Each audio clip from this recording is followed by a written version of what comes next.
Welcome to the Self-Reliant Living Show, where we talk all about a self-reliant lifestyle to save money, live greener, eat healthier, and be prepared for anything so you can take care of the ones you love in good times and bad. I'm your host, Jennifer Osich, a homeschooling mom of 3 boys. I'm the author of the Preparedness Planner series, and my husband and I are the lead teachers of Self-Reliant School, a website dedicated to giving you the skills and confidence to take care of yourself and your community. Be sure to stop by and pick up your free videos from inside Self-Reliant School that will get you started growing, cooking, and preserving your own food today. You can pick these up at selfreliantschool.com/free. Now, on with the show. So welcome to the Self-Reliant Living Show. Okay, so now we can get to our guest. And I'm so thrilled that she's here. Like I said, if you're just joining us, we were having some technical issues, but we got those resolved. I'm crossing my fingers because I really want to be able to chat with our guest, and I want you to be able to chat as well. Our guest is Amy Landers from Gardens That Matter, and I'm just going to read her bio really quick here. Amy Landers is a nature nerd, gardener, educator, and mom of 3 boys. Right, 3 boys. I know what that's like. She recently published her first digital book, so her first ebook, The Happy Garden Guide to Composting. We're going to talk about composting here in a minute. And you can get that at gardensthatmatter.com. Amy and her husband, Colby, help families grow beautiful, bountiful gardens together. Amy also enjoys cooking with her kids, but suspects their messy experiments might be best kept in the garden. She loves homegrown tomatoes, sunflowers, and bluebirds. Okay, so I got that all out. Alrighty, so hello, Amy. Hello, Jennifer. Okay, so tell us a little bit about yourself. How did you and your family come to this this gardening life, and how did you learn to garden? Well, I learned to garden as a kid with my grandmother out in the garden, like so many of us do. We have these really fond memories of being out learning from our grandparents in the garden. And then my dad has been a longtime gardener as well, and so that was kind of what we did in the summers. We went out and we helped hoe the corn and helped harvest things. And so then as an adult, when I had my own apartment, it was one of the first things that we did. We decided we were going to make some raised beds. And we had this whole adventure that involved a small car and boxes of manure, which now I realize the right way to build great soil is not to fill your small car with boxes of manure, although that might be part of the process, but we've since learned a lot. And then since then, I got married to my husband, Colby, about, almost 10 years ago now. And so we had a big garden in Albuquerque and let me just click this off. It's asking me to restart. I'm like, not right now. So my husband and I have grown a big garden. We lived in Albuquerque, and then about 2.5 years ago, moved back home to Western North Carolina and actually live in my grandmother's old house. She passed away years ago, and we live in her house and garden in the same space that she grew in. Years and years, and that I learned in. And so it's exciting because we have 3 boys now. They are 5, 3, and 1.5. And so we are teaching them how to garden and all about nature and plants, and chickens, right in the same space where I really kind of developed a love for it myself. So it's really fun. Yeah. And 3 boys. That is just near and dear to my heart. And they're about the same distance apart as my boys. So just like a decade earlier, though, right? Right. I can learn a lot from you. Mine are all teenagers now. Okay, so what is Gardens That Matter? Tell us a little bit about that. So Gardens That Matter is our website and our business. And we started that when we moved back to North Carolina. When I was in Albuquerque, I worked for a botanic garden and zoo and aquarium. and I was writing about nature and teaching about nature. So when we moved, I thought I would love to do this about gardening all the time. And so we started gardensthatmatter.com, and we have a blog, and we do videos, and we have tutorials. We have our first book. We've got a course and some other courses in the works where we are just trying to really help families garden, because that's where we are at. You know, my garden is not like a beautiful, perfect garden by any means. And any project that we do is going to look a little crazy because, you know, one of my sons just loves to put dirt in everything right now. And another one loves to like get water for everything right now. And so it's real, right? We have these real projects, and like we've tested things out with kids. And so we love to help other families get started because we know how important, you know, nature and gardening and knowing where our food comes from is for our kids, for their health and for their happiness. Okay, so you're talking about not being perfect. So when somebody is new to gardening, where do you suggest they begin? And the thing is that, you know, because a lot of people, they see these beautiful pictures online and they, you know, they think, well, if my garden doesn't look like that, then, you know, I'm not a real gardener, or I can't do this or whatever. But how do you suggest people start?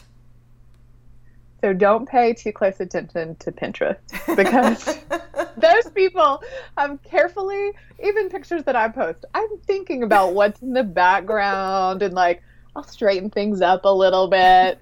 So just know that gardens are places to learn and to experience and to experiment, and that mistakes are totally fine. Mistakes are important to make in the garden. It's how we all learn. So yeah, so if you are a beginner, you're just starting out with a garden, there's a couple things that I would suggest you do to have higher chances of success, right? Mistakes are okay, but of course we want to have success, right?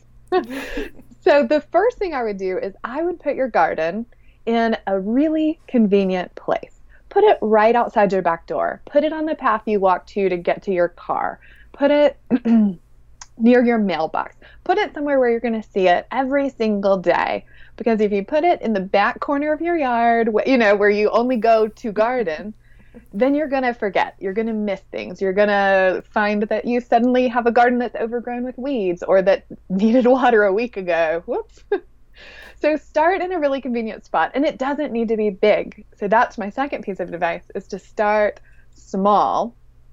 It's so hard to do. I like break this rule all the time, but I keep reminding myself, like, I'm going to keep it simple. I'm going to keep it small. You go to the plant store and it's hard to like not buy one of everything, right? Do you have that problem? Or two or three of everything. Right? Yes. Yeah.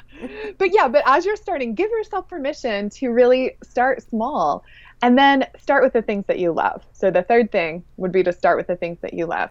Don't, you know, we were actually talking about, I'm like, I want to grow kohlrabi. Like, and my husband's like, don't you think we should see if the boys will eat kohlrabi before we grow it? And I'm like, oh yeah, good point. Really good point. I love that. Well, I really love what you're saying about putting it in a place that you're going to walk by it, or you're going to, you know, have easy access to it, because it's, you know, it's something that you have to nurture, and you have to, you know, you may not have to go out and garden, as it were, every single day. But the thing is that, you know, just keeping an eye on it, because it's something that, you know, you're taking care of and nurturing and watching grow. Definitely. And so, that is the fun part of it. Yeah. It is. Okay, so you say that every gardener should be a composter. So why? I definitely think that every gardener should be a composter. So when you start your garden, you also want to come up with a place to put your compost pile, because that compost pile is going to be what closes the loop between your house and all the wonderful food you're eating and your soil that's producing all that wonderful food. So the compost pile takes the kitchen scraps, the yard waste, and transforms it into this treasure, right? Black gold for your garden. And so there are so many different ways to compost, but everything coming out of your house, out of your garden, out of your yard that is organic waste now has an important job to do, and that is to replenish the soil with nutrients and organic matter. And so when you start a garden, you also need to think, I need to start a compost pile so that you can really have that full cycle and have healthier soil, healthier plants, and a happier garden for sure. And your home's more sustainable too, right? Like it's a really fulfilling, like satisfying way to get greener is to say like, oh, these apple cores, I'm not throwing them away anymore. They're feeding my soil. Yeah, I love that. Okay, so let's dig in just a little bit deeper right here about compost, because there's some confusion, I think, especially for beginning gardeners, because they will go and they're thinking, oh, well, the compost is a great place to put all my kitchen scraps. And it is, but compost needs more than that. So could you talk about that just a little bit, the difference between green and brown material and how that comes together to make compost? Yes, definitely. I'm going to just take a second and switch my microphone real quick because I keep losing it. Sorry if this sounds funny. No, we're all good. It's all casual. We're barely made it onto Facebook, but we're here and we're just talking. So this will be better. Sorry, it just kept like okay. I was like, who knows what sounds it's making as it's rubbing up against stuff. It's just awesome. Fine. All right, so compost. Can you just throw all your kitchen scraps in a pile and get magic compost? Right? You know the answer, right, Jennifer? Like, I do. Your family will be so disgusted with you if you do that. They'll be like, Mom, I'm not going to empty the compost bucket. It's gross. Yeah. There are things growing in there. Yes, we've had that happen. Yes. And it will happen. It will decompose, but it won't be a pleasant process. And we want it to be pleasant, right? Like we want our gardens to be close to our houses. We want our compost piles to be close to our houses. The same things apply, that like when it's in your space where you are often, you pay more attention to it and you get to notice what's happening more. So when you're composting, you're going to balance those kitchen wastes, which tend to be, we call them greens. So they're nitrogen rich, they're fresh, they're wet, they're potentially slimy. So you're going to balance your greens with browns. And so browns are carbon rich. So leaves, straw. If you don't have a lot of those types of things, shredded paper would work. Wood chips will work as well. They take longer to break down. Basically, the woodier something is, the closer to the tree, the longer it takes to break down. So something like straw will break down faster than paper, which will break down faster than wood chips. So there's kind of this continuum. Wood chips are like super rich in carbon too. So when you add those browns, they are going to balance out the moisture, and then they also balance this carbon to nitrogen ratio, which you hear about and you don't have to stress out over. The kind of quick and easy way to think of it is to have, by volume, 2 carbon or browns for every 1 green. So think about if you had a bucket, like here's your little bucket that you have on your kitchen counter.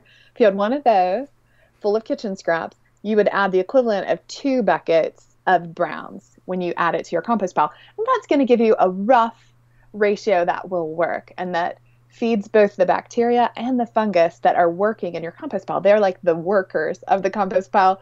They're amazing. They work for free. Well, they work for food scraps, right? And so they are going to be happy when they have that balance because it gives them all the food that they need. And when they're happy, they're reproducing, your compost pile gets hot, you're getting all the good things happening in there, lots of biodiversity inside your compost pile, which is a benefit when you eventually move that compost to the garden. It's going to kind of be like a probiotic for your garden. That's great. So you don't have to stress out about it. When you get in there and you get experienced, you'll be able to start tweaking it, so you can experiment with fast composting or getting it all really hot or, getting that balance just right, so that you are getting just what you want, like really, perfect compost. But it doesn't have to be perfect to start with. And that's one of the great things about composting is it fits right in with that experimental garden kind of approach, that it's all about getting in there and trying and taking action and then learning from what you've done. And it's a great way to be able to start without getting too stressed out about it. Yeah, and I think compost especially is something that you have to learn as you go, because you have to learn. I guess it's just kind of like cooking, because that's what you're doing. You're sort of cooking up the soil, right? Yeah. And so yeah, when you learn, well, you need a little bit more of this or a little bit less of that. And so that's how I learned, at least. And it's one of those things that it's kind of fun, because when you're done, you've got this really cool soil, and it is wonderful for the garden. And it really is, it's just awesome to say, okay, well, I did this, and it sort of, life comes full circle. I love that. Hello, Richie, and hello, Joy. I'm so glad that you could be here. Wendy, Meredith, Mary, thank you so much for being here. If you have questions for Amy, please write them in the comments, because she would be more than happy to answer them. And we are just going to go on with talking about gardening and biodiversity. So you're a big believer in biodiversity. Can you explain what that is? It's like a sciencey word, right? So what does that mean? Word, yeah. Yeah. So what does that mean? I'm just talking about, mixing things up in recipes. And so now you're going to bring some science into it. So what does that mean? And why is it important? I love it. I love that idea, that the recipe idea. It's one of the ways that we talk about composting in our book, is like thinking about that recipe, because it's something that's super, like, we can picture that, right? So I think that's brilliant, Jennifer, that's how you think about it. And I think, any kind of science, or specifically biology, right? When we can put it in terms that we can see or put our hands on, that helps us experience it, right? So I'm a biologist by training. I studied biology in school. And so I do tend to sometimes use my nature nerd words, right? But biodiversity, to put it really simply, is just the diversity of life, the diversity of living things, from all the different plants to animals to bacteria to fungus. So in our world, there are just more living things than we can even imagine. So to give you an example, in a teaspoon, so right, here we go, we're cooking. So like, take your teaspoon out, scoop up some soil from your garden, like where it's really healthy, rich soil. That teaspoon could have millions and millions of living organisms in it. Like, it kind of blows my mind. And then it kind of makes you feel like, oh, too, right? Like, oh. But the good news is they are by far mostly beneficial organisms. And so the more diversity we have in our soil, in our gardens, in our ecosystems, in our regions, the healthier and the more resilient they are. Because you can think about, in your kitchen, let's use a kitchen again, right? So in your kitchen, in your pantry, you've got wheat flour, and you've got whole wheat flour, and maybe you've got some oats, and maybe you've got some rice flour, right? And so you're doing a recipe, and it calls for wheat flour, and you go and you look, and you're out. But because you have diversity in your pantry, you can make substitutions, because like, oh, I can use some of this, this pastry flour, but it's going to be lighter, so maybe I need to add something that's got more texture. So you can kind of find other things that fit in that missing hole, right, when you're cooking. So when you have diversity in your landscape, diversity in your soil, there are all these different roles that are played by all those different animals and plants, and all the different organisms, all the living things. And if one of them is missing, if you have diversity, there's other things to do that job as well. So it makes the whole system stronger, because there's a bigger menu, there's more in the pantry for nature to call on when different things need to happen, when decomposition needs to happen, or nutrient cycling, or nitrogen fixing for our plants, that, the nitrogen fixing that happens in the soil, especially like with our beans and the different legumes, that puts nitrogen into the soil that other plants can use. So when you have that diversity, you just get a stronger system altogether. So there's a great quote from John Muir that I love. So John Muir, you can think of Audubon, right? Or no, not Audubon. Sierra Club is John Muir. And he says, when we try to pick out anything by itself, we find it hitched to everything else in the universe. I love that word, hitched. That's a good one. That's a really good one. Okay, so you're talking about the biodiversity and microorganisms in the soil. So if I was a new gardener and I'm walking out and I'm looking at the plot of land that I have to garden, so how do I know that there are microorganisms in there? And then how do I, once I find out that it's good soil, how do I go ahead and, if there is something that's been depleted, how do I put that back in and how do I find out what that is? Oh, that is a great question. So you could spend a lot of time and energy like exploring that, right? And trying to nail it down. So, all right. So first off, you've got a new plot of land. Like, is it healthy or not? What's going on? So you can look at what's growing there. The weeds will tell you a lot. Some weeds grow in places that are more fertile. Some grow in places that are like soggy and wet. Some grow in places that have certain nutrients in the soil or missing from the soil. So you can if you Google what my weeds tell me about my soil, you'll find a list that you'll find lists that show you these weeds do this. So you can look at what's happening there, right? What are the weeds doing? How are the plants that are already growing there doing? When you plant plants, what are they doing? So you can use the appearance to help you. When you dig into the soil, if it is rich in organic matter, it will be easier to dig in. It will drain water well, but also stay moist. It will have a darker color usually. I mean, it depends. Like if you're in red clay world, it'll take a lot of organic matter to change that red clay color, right? But organic matter is a good sign that your soil is full of life because those bacteria and fungi are both eating the organic matter and creating it as their bodies die or they're eaten by bigger organisms. You can look at the earthworms. So a super easy test is to go out and dig a foot by 6 inches and count how many worms are in there. If you have earthworms where you live. If for some reason you don't have earthworms where you live, this wouldn't apply, of course, but most of us do. And if you have about 10 earthworms in that a foot by 6 inches, dig it out and put it in a bucket or on a piece of cardboard. Count your worms. If you've got about 10, that's pretty good. That's a good sign because those earthworms are kind of at the top of the food chain for your soil life because they eat bacteria and fungus and other small things in the soil. So that's one way too. Soil tests are also useful, but they tend to focus on the mineral makeup of your soil, which is less helpful when you're thinking about biodiversity. But some soil tests will go in there and look at your protozoa and your bacterial, different types of bacteria and different types of fungus. So you can, if you're really curious, you can do that and get soil tests that will tell you that.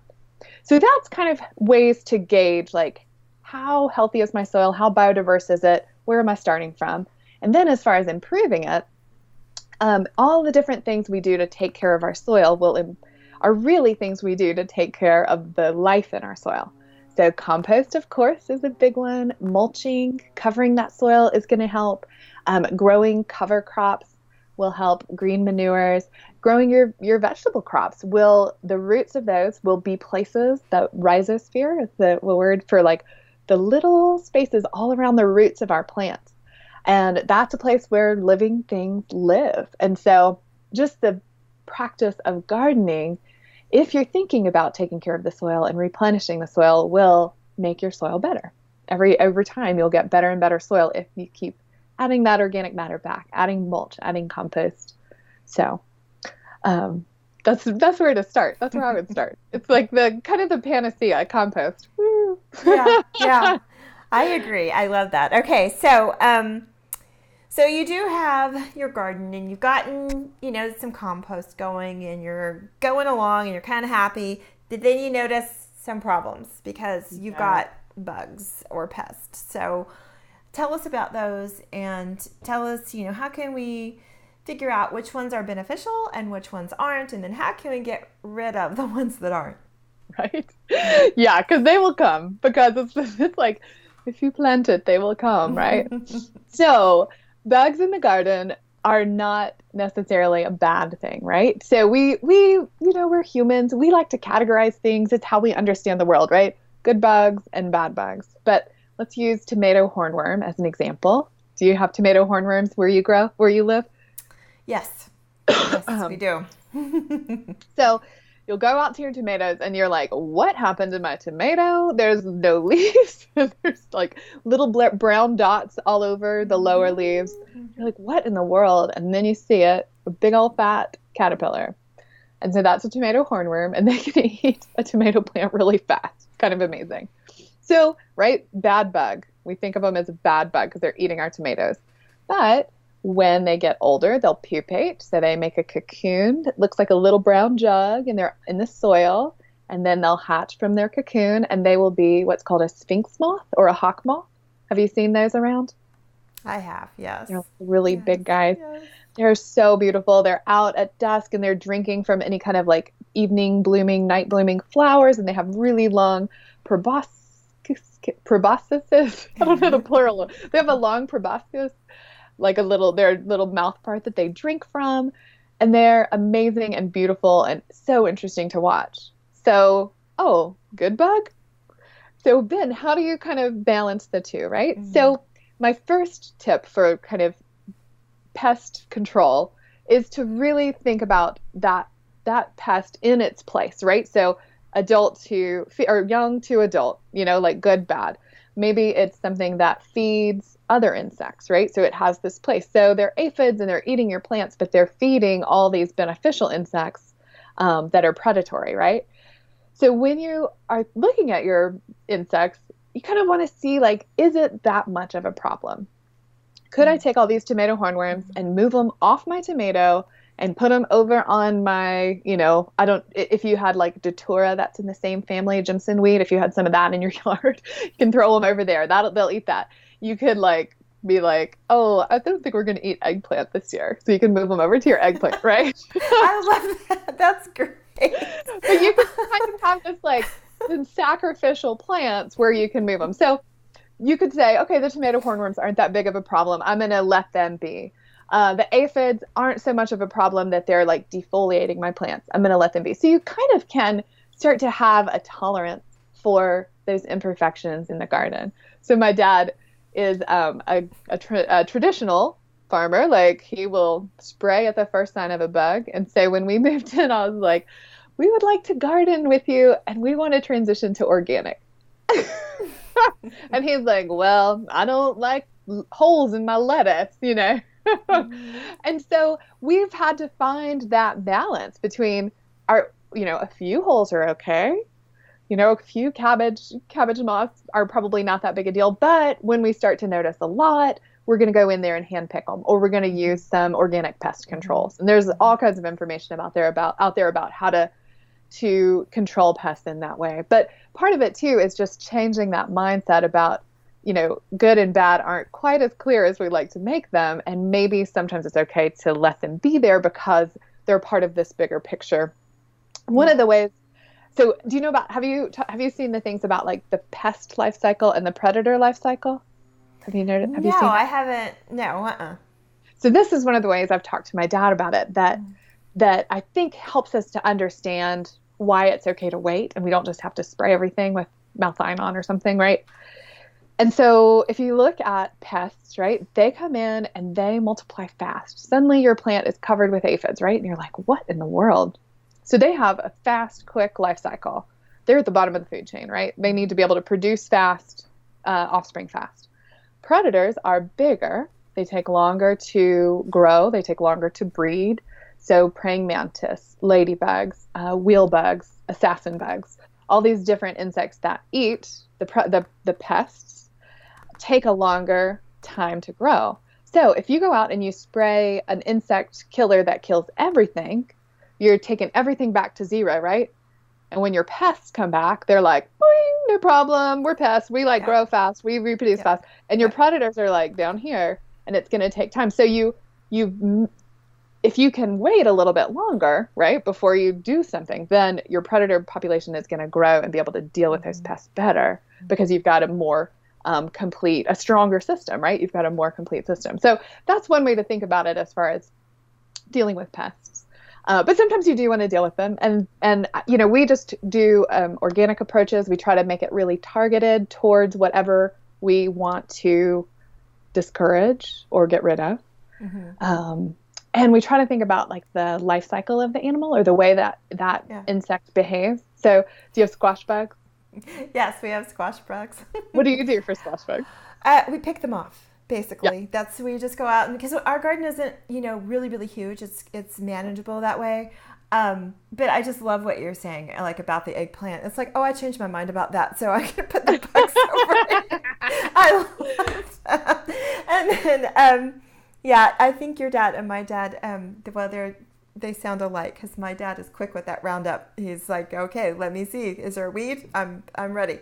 Right. But, so yeah, trying to change minds is a struggle sometimes. But it sounds like you're winning that battle there. So that's great. Oh, we kind of go back and forth sometimes, but yeah, he usually is willing to like at least wait a little bit longer, and then we can can find something that works for both of us. Oh, that's great. Oh, I'm still working on mine, but yeah, it's a struggle. Anyway, what would you say would be like the number one thing that hinders people when they go out? They've got everything planted, it's going good, and they're waiting for that harvest, and they just didn't get, they just got a handful of tomatoes or something. They didn't get what they thought they were going to get. So, what's the number one thing that people can do to get, this huge harvest, or a harvest that they're proud of, I should say? That's a really good question as far as like what it's not an easy answer, right? Because part of it is time, right? So when you're starting out, you'll have really good success with some things, and some things will not do what you want at all. When you're starting out, you might have poor soil. And so it will just take time to get experience to understand what's going on. It'll take time to build that soil health and that biodiversity. But so actually here's the thing, right? So the key is to be in it for the long term. So you are creating this patch of soil that you are going to leave better for whoever follows you, your kids, the future owners of your house, if you sell your house one day, your grandkids potentially, like in our case, my grandmother's great grandkids are out there in the same patch of soil. So if you think about it with that long-term perspective, it's easier to not get quite as discouraged, because your tomatoes are like just not doing it this year. But now you have this experience, you've tried something. So next year you're going to try a different variety, or you're going to try 3 different varieties, because that's going to give you more options. Like one might not do well, but two might do great. So you're going to be able to take what you learned and adjust and do a variable on it. So maybe you tried tilling the soil. So next year you're going to try doing some deep mulch and then planting into the deep mulch. Or next time you're going to try double digging. Or, you just build on what you've learned over time. And I think that is really the key to gardening, is to understand that piece. Yeah. And then also to have expectations, in check. And like we were saying earlier, you were talking about it being a learning experience. And if you think about it like that every year, I know that some people really want to never have to go to the grocery store again, or, put up all the food for their family, which is a great goal. It's something that you could strive for. But the thing is that it's not always attainable, right? So you have to have your expectations I think in check in terms of whether you're successful or not, because that is success, right? With a handful of tomatoes. So what do you think? I agree. I definitely agree. There is, what is your take on that, as far as like, if you want to your goal is to put everything up, for your family, what's the path there for you? Like, are you doing it successfully yet? You've been doing this for a long time, or have you made choices about we're going to do this and we're not going to do that? Where are you at on that? We basically, what we do every year is we sort of assess what we can do and what we want to do, in terms of the space that we have and the resources that we have. And so I'm a big believer in knowing how to do all of the different steps. And if you decide, hey, I'm going to take a year off from making bread or planting tomatoes or something like that, then that's fine. And, there's different seasons of life, but it's a good thing to know how to make bread from scratch, to have done it a couple of times in the past, right? To know the process of that and to understand the supplies that are needed and the time that's needed and what the process is. So that's kind of how we look at things. It's not an all or nothing type of thing. It's more of a, well, let's get educated on this subject or this skill, and then the next 6 months, the next year, let's decide what we really want to invest our time in. So that's kind of how we look at things, and we advocate people, to look at everything that they have and like I said, the resources they have, and it's kind of how we approach it, and that's what I recommend people do, because otherwise you get overwhelmed. And there are some people who do, they're totally self-sufficient. Self-sufficient and self-reliant they're synonyms, but I don't think they mean quite the same thing. At least I don't take them to mean the same thing. And the thing is, but there's not that many that have the land, have the resources, and have the knowledge to put all of their food up and never go to the grocery store and have animals that they farm and all of that stuff. There's just not that many people that do that. And the reason is because of the way our society is, but that doesn't mean that you have to pick one or the other. I mean, you can live in our society and still be self-reliant with learning these different things, gardening being one of them. Yeah, I definitely agree with that. And I think that's important for us all to remember, is that as much as we're working on our own knowledge and self-reliance, like, part of what we're also doing is creating these communities where we have those pieces that, like, I have baked bread in the past, but I do not bake bread regularly. I just can't, it's just not, I'm not there yet. I'm really good at muffins. But yeah, if I know that process and I know the materials, I can go to a baker who's doing it in a way that I agree with, right? And then I'm supporting someone else who's doing something that's important in our community. And I think with gardening too, like, it's okay to give yourself permission to be like, I'm going to grow these 10 things or 5 things even, and then I'm going to go to the farmer's market, or I'm going to buy a share of a CSA and support my local farmers, because they're able to do something in a way that I'm not able to do at home, or they're able to give me like a reliable, like, I can count on it every week, as opposed to my like, what's going to happen? And I think that is something we can all embrace, because it's making our community stronger, which really does in the long run make us all more self-reliant, right? Yeah, and that our community is sustainable. Exactly right. Yeah, and Renee is joining us, and she says that her kids love talking about predators. So do mine. So Amy, you have a Facebook Live show. Can you tell us a little bit about that and what you talk about on that show? Yeah, so I've kind of challenged myself to jump on every day. In the middle of the day, I jump on around noon. Today I didn't. Today I'm here, but usually I jump on for like 15 or 20 minutes, and we'll pick a theme for the week, and then have a little lesson or story or tip each day about that, and then I kind of package them up at the end and do a blog post about it. And part of it is just for me to like get out there and like get practice talking to people and hearing about what people are having challenges with, right? And then part of it is a good way for me to, sometimes we do things to like get ourselves to do it, right? It's important for me to get my kids outside. It's important for me to have a garden. So if I'm talking about things, it means that I have to go do them too, because I need to try it before I can talk about it, right? So every day around noon Eastern time, so I'm in North Carolina now, we jump on, and then I'm playing with the idea of doing some longer shows and some Q&A, but I haven't quite figured out how to do that. I love what you're doing with the Self-Reliant Living show, and how you get to feature different people. That's something I'd love, the idea of like having different moms' perspective and dad perspectives, different family perspectives. Would be fun to bring in. So maybe the future of the show will go that direction. I don't know. But yeah, so right now really focused on like taking action, getting out into the garden. Yeah, it's a lot of fun to talk to all of these people, and people that are in the comments is my favorite time of the week.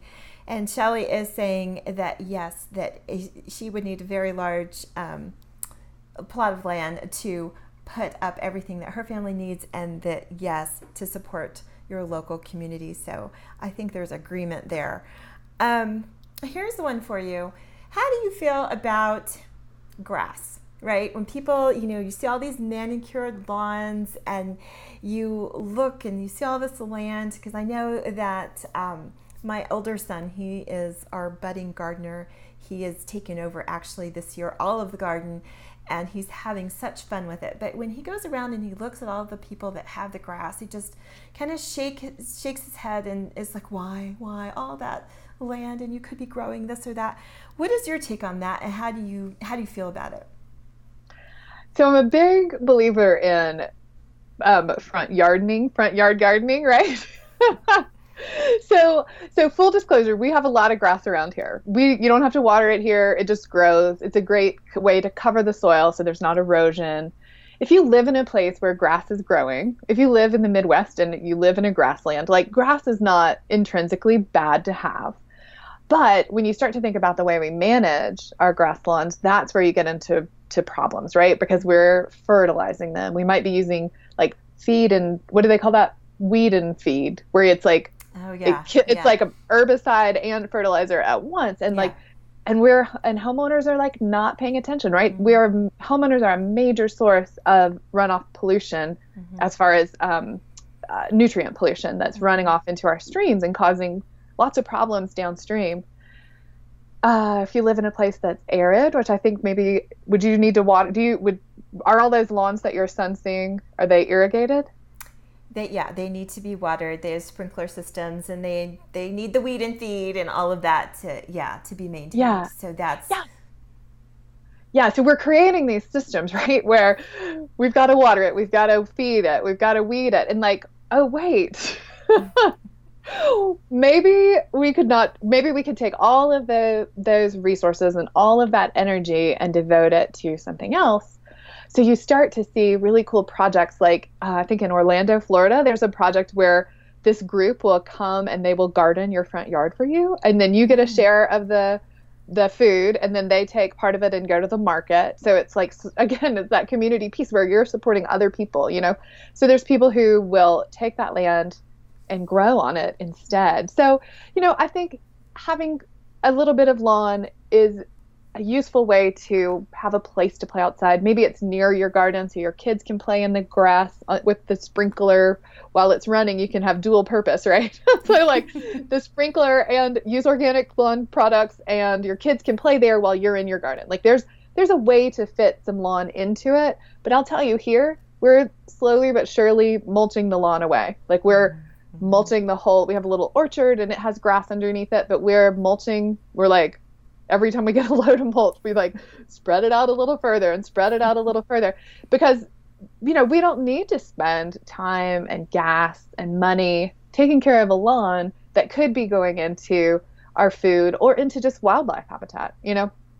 What if all these lawns also included, wonderful pollinator plants, and then they let them get long, so you had like your own little meadow in your yard instead? Like, how gorgeous would that be?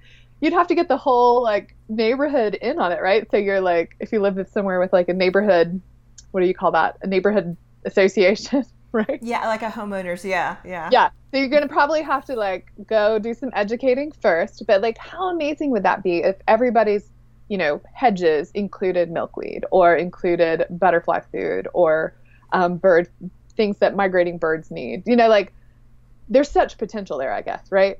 So I'm with your son. Like, what? You don't need all of this. And then it's like, where are we going to go with it, and how can we get everybody there? Yeah.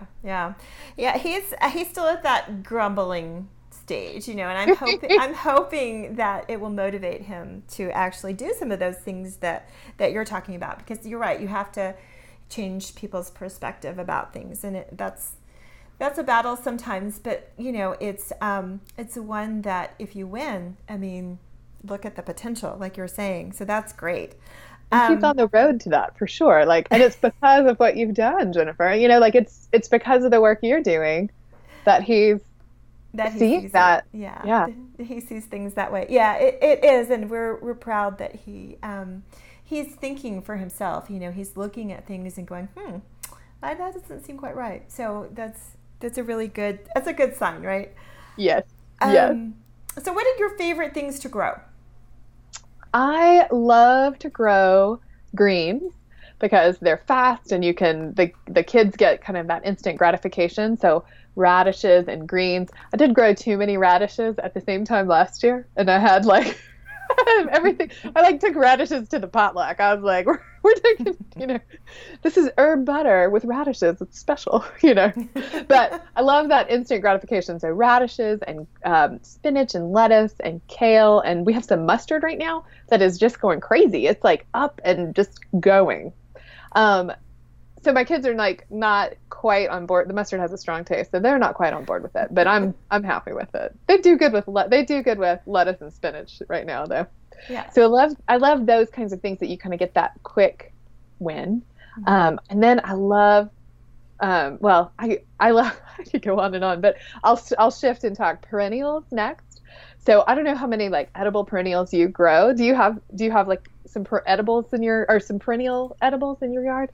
Well, we have strawberries, asparagus. We have some rosemary, and then we have blueberries and grapes, those sorts of things. Yeah, totally. So all the fruits and the vines and the brambles, and then things like asparagus and horseradish and rhubarb and strawberries, those things, and lots of the herbs, right, that come back year after year, they are just a delight to me because it's like, they're doing their thing. All I need to do is make sure they have extra, you know, mulch around them, or maybe if they have some sort of pest problem, maybe I'll manage it. But most of those things don't have pest problems. Well, it depends on the fruits sometimes, right? But like we had a lot of Japanese beetles last year, so we did do some work with our Japanese beetles. We used some neem oil where they were really eating, and then had some traps that we were trying out. Although, have you heard this about the traps? Apparently they like just invite all the Japanese beetles in the whole neighborhood to your yard, the pheromone traps.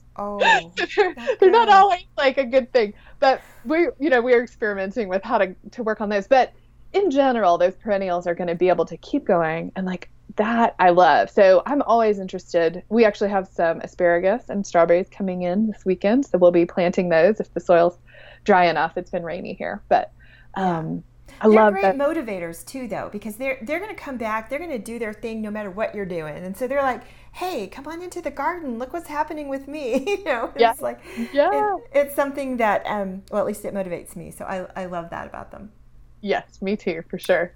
Okay, so we talked about your new book that you have. Can you tell us a little bit more about it and where to get it? And then you also have a course that you want to invite listeners to.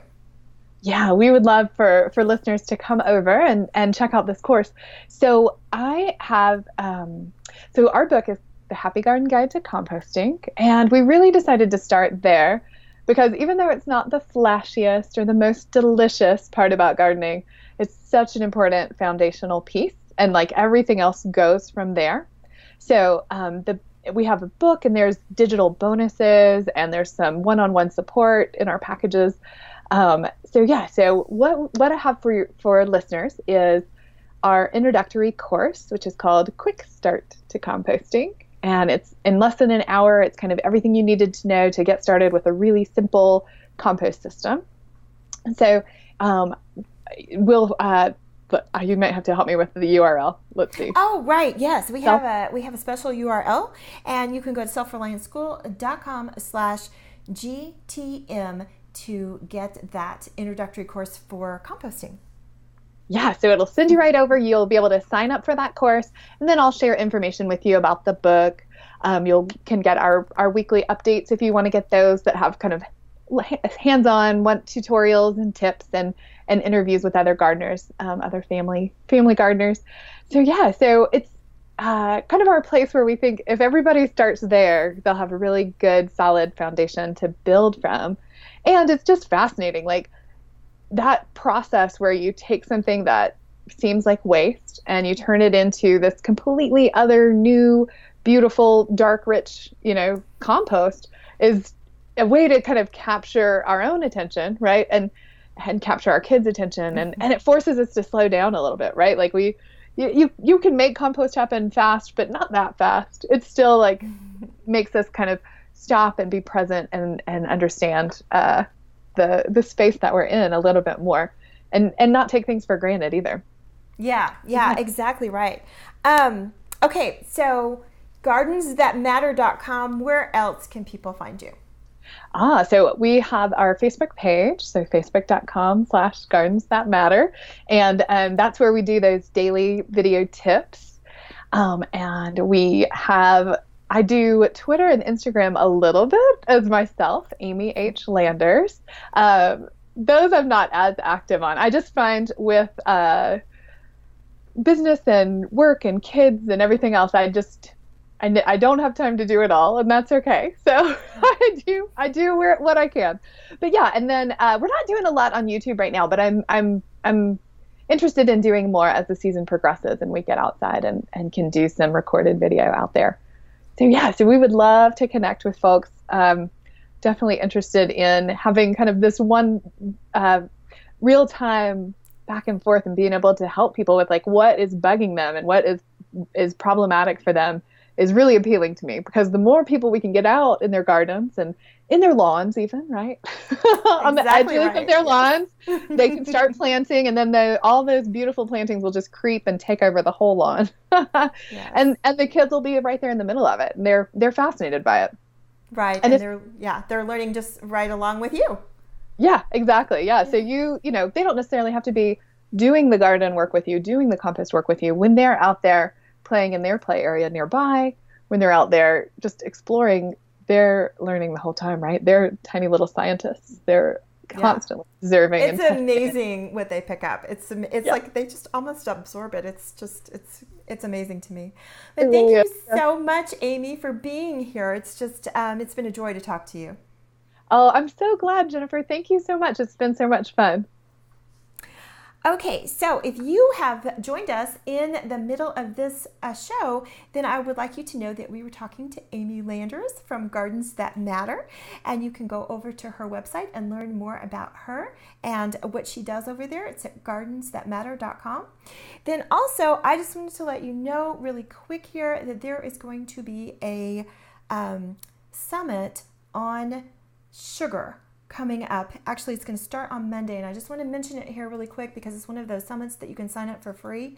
And basically, it is going to go over why sugar is, or how sugar is keeping you back. So it's called the Sweet Freedom Summit, and it's, like I said, it's going to talk about sugar in a way that we have not thought about it in the past. So if that's something that you struggle with, I know I do, so I'm going to be signing up for this and learning right along with you. But go over to selfreliantschool.com/sugar. You can sign up, like I said, totally for free, and we will be talking more about that next week. But I just wanted to throw that out there because it's going to start on Monday. So with that, remember that being self-reliant is not about being selfish. It's not just about you. It's about taking care of yourself so you can take care of the ones that you love.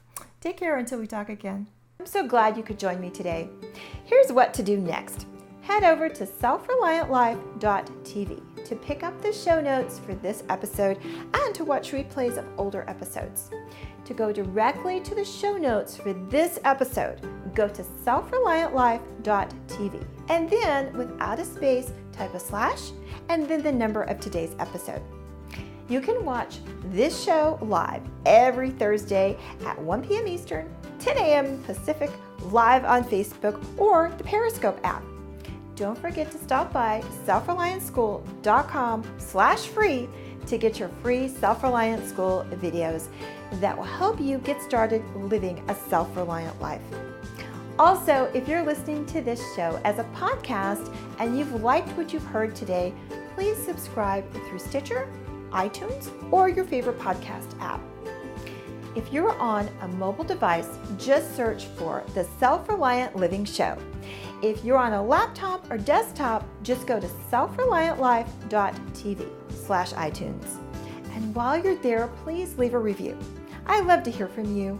You leaving feedback makes it easier for others that are interested in living a self-reliant life to find my podcast. Take care until we talk again.